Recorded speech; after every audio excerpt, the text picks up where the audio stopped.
মেথি শাকের পকোড়া বানাবো। এখন নতুন উঠেছে মেথি শাক, ওই জন্য মেথি শাক দিয়ে পকোড়াটা বানাবো। আপনারা দেখতে থাকুন আজকে প্রথম থেকে শেষ পর্যন্ত কীভাবে মেথি শাকের বড়াটা বানাই।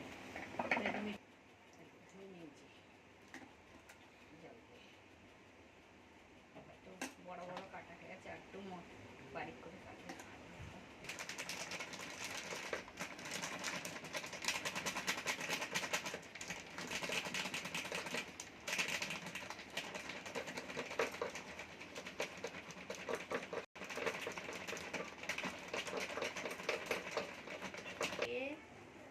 বেসনটা দিয়ে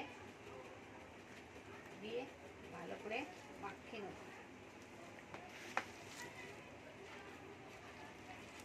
ভালো করে মাখাতে হবে, আর একটু বেসন দেবো নাকি, বেশি বেসন হয়ে যাবে এতে।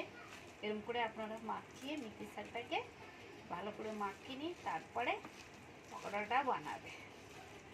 ছোটো ছোটো করে বানাতে হবে, ভালো করে মাখাতে হবে, তারপরে বানাবো আমি। এবার মাখানো না হলে ভাবছি। এবার আমি সানফ্লাওয়ার তেল ঢেলে দিচ্ছি, কড়া গরম হয়ে গেছে, তেলটা সানফ্লাওয়ার ঢেলে দিয়েছি। এবার গ্যাস গরম হোক, তারপরে দিলাম একটু কাশ্মীরি মির্চি পাউডার, একটু মির্চি কা পাউডার, আর এটা হচ্ছে গরম মশলা কা পাউডার। সব দিলে মাখিয়ে নেবো। এবার নিয়ে তারপরে ওতে তেলটা ততক্ষণ গরম হোক, আমি একটু ভালো করে এটা মাখিয়ে নিলাম। মেথি শাকটা সাথে বেসন দিয়েছি, আর লঙ্কা গুঁড়ো, হলদি গুঁড়ো, গরম মশলা গুঁড়ো। এখন নতুন মেথি শাক উঠেছে তো, এখন বানালে খুব সুন্দর হবে। এখন মেথি শাক খুব সুন্দর, এখন এই তো উঠছে। মেথি শাক এমনি 12 মাস পাওয়া যায় এখানে, এখন তো সিজন, এটা সিজনে মেথি শাকটা সিজনের জন্য একটুখানি দিয়ে দেখবো তেল গরম হয়েছে কি। এখনো গরম হয়নি, ভালো হবে না, গরম হলে দিলে এটা ভালো হবে না, ফুলবে না।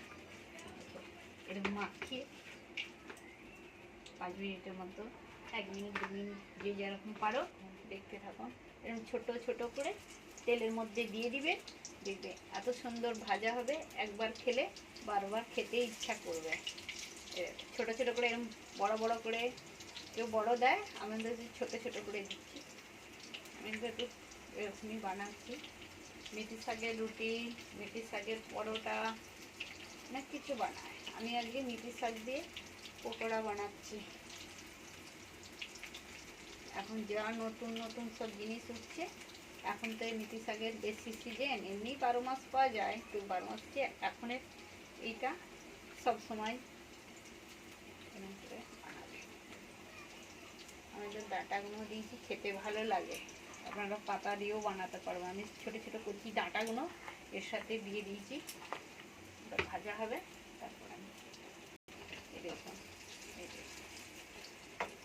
এই এসছে ভাজা। এবার একটা একটা করে ভাজা হবে,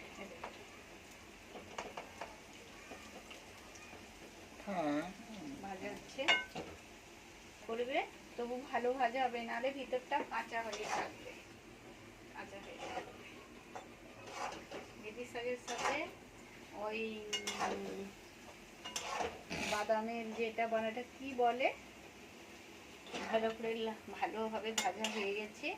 এবার আমি কি তুলে নেবো, সব ছানটা ভেঙে আছে,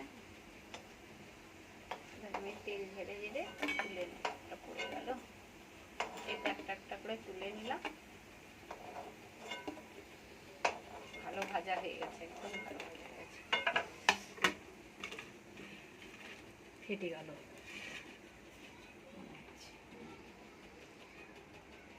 আবার ছোট ছোট করে তেলের মধ্যে দিয়ে দিচ্ছি।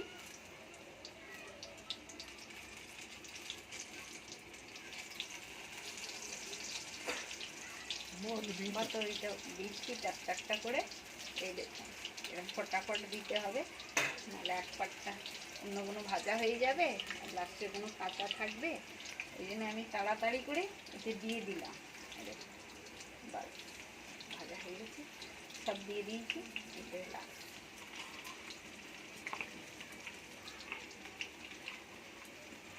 ভাজা হয়ে গেছে, এবার উল্টে দেবো। আর এক পিঠটা ভাজা হয়ে গেছে, এক পিঠটা এবার উল্টে দিলাম তাড়াতাড়ি করে। এবার ফটাফট ভাজা হয়ে যাবে। একটা একটা জমে গেছে গোনাকে। একটা মেথি শাকের পকোড়া খেতে খুব সুন্দর। অনেকে পেঁয়াজ রসুন দেয়, আমি সব দিয়ে এমনি বানিয়েছি এগুলো।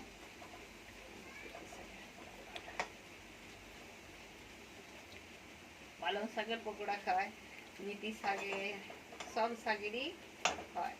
তবে মেথি শাকের পকোড়া খুব সুন্দর লাগে খেতে।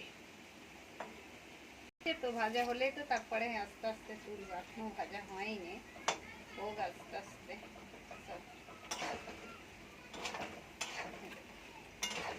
ভাজা হচ্ছে, আপনারা দেখুন। এবার তুলে নেব। ভালো করে না ভাজলে কাঁচা থাকবে, তো ওই জন্য।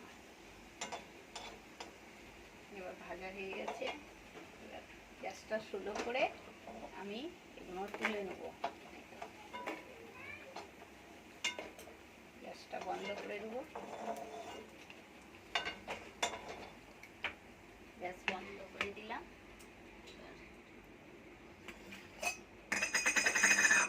তেলটা ঢেলে নেব, নাহলে কড়াই রেখে দিলে হয়ে যাবে তেলটা। পড়ছে, নিচে পড়ছে, নিচে পড়ছে, ঝপ করে ঢালবে। পড়েই গেল তেলটা। ওরও আস্তে আস্তে ঢাললে হয় না। ইচ্ছা করবে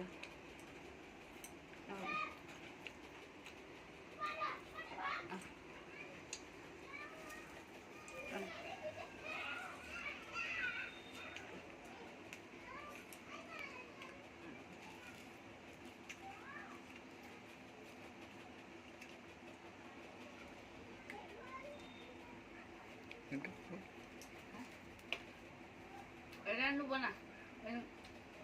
এখানেই ভিডিওটা শেষ করছি। আপনারা ভিডিও দেখে লাইক করবেন, সাবস্ক্রাইব করবেন। Bye bye, tata.